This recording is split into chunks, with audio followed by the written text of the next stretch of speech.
Hello guys! Meron tayo ditong pang-exercise. Ayan. Um, Bini-exercise bike. So, yun guys. Para lang siyang bike na magpipidal ka lang. So, ayan lang siya guys. I-demo ko lang sa inyo kung paano gamitin. So, ayan.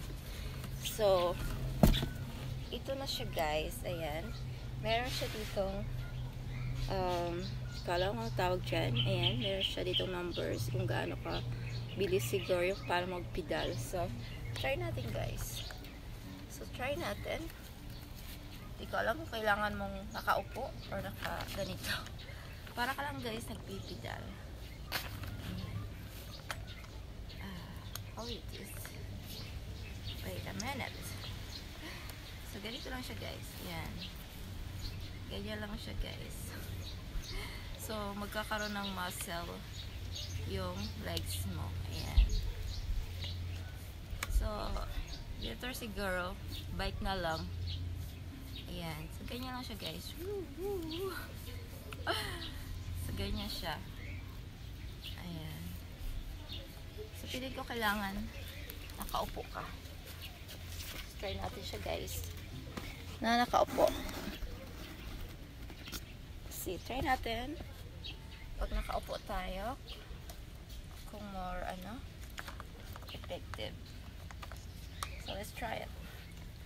Yan, para ka lang talaga guys nagpipedal. Para ka lang nagbabike. Yan.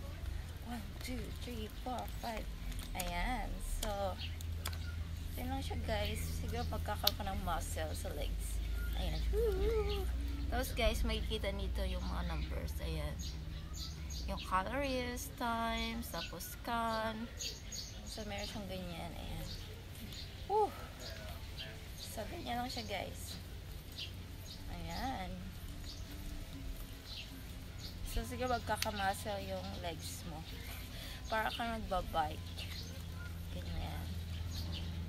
Diba? So, mas better magbike ka na lang guys. Kasi parang ano lang siya dito. Ang laruan lang siya guys. So, ayan lang siya guys. I-share ko sa inyo. Ayan. Tapos, ito lang. Yung ating mini exercise. Ayan. This is from Australia guys. This is ankle. Yes, ankle. Ayan. So, kung tamad kayo mag-bike, so you can buy it like this. Ayan. Saka napupull siya guys.